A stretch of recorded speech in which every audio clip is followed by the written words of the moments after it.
Bonjour à tous, aujourd'hui on va cuisiner le chou-fleur en deux façons. Vous aurez besoin de 1 kg de chou-fleur.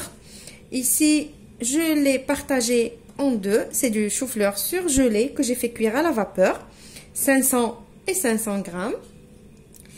Vous aurez besoin pour la première recette 500 grammes de chou-fleur, cuit à la vapeur ou à l'eau comme vous voulez, 3 œufs, un yaourt nature, sel, poivre, ail en poudre, fromage râpé, persil et coriandre haché. Pour la deuxième recette, vous aurez besoin de toujours 500 g de chou-fleur, cuit à la vapeur également, une cuillère à soupe de concentré de tomate, de l'ail écrasé ou de la purée d'ail qu'on a déjà faite ensemble, un peu de coriandre en poudre, du curcuma, du cumin, du paprika, du sel, du poivre et de l'huile. On passe à notre première recette. Pour la première recette, j'ai mis mes œufs dans un saladier. Je vais rajouter mon yaourt nature. Je vous ai dit, je travaille beaucoup avec le yaourt nature. Je trouve que c'est facile. On en trouve toujours. C'est pas cher. C'est moins calorique que la crème liquide. Et ça donne le même goût. Je vais mettre du sel, du poivre, je vais mettre un peu d'ail en poudre et je vais mettre un peu de persil et coriandre haché. Je vais battre tout ça, mélanger tout ça.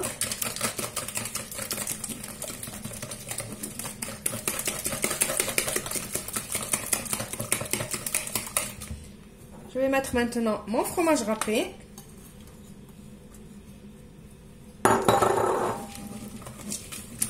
Je mélange.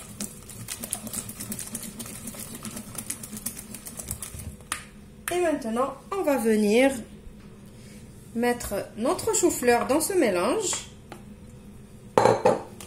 On mélange tout pour que notre chou-fleur s'imprègne bien de tout ce mélange.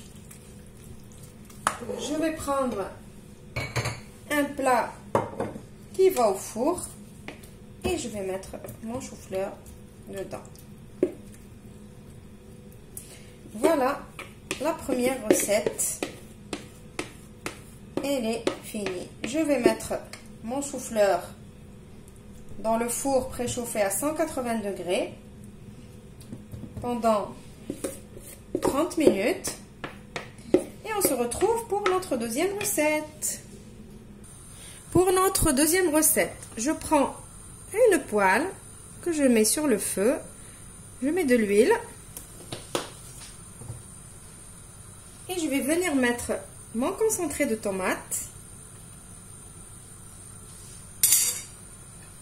avec tous les épices qu'on a cités auparavant et l'ail.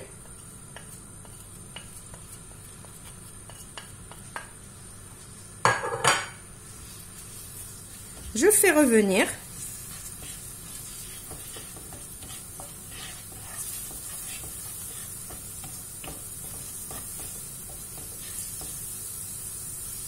Et je viens rajouter directement le reste de mon chou-fleur. Plutôt mes 500 g de chou-fleur.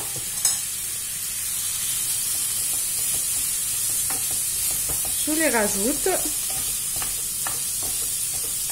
Je mélange et je vais rajouter un petit fond d'eau, l'équivalent d'un demi-verre d'eau, un petit verre à eau, et je vais couvrir et laisser cuire tranquillement.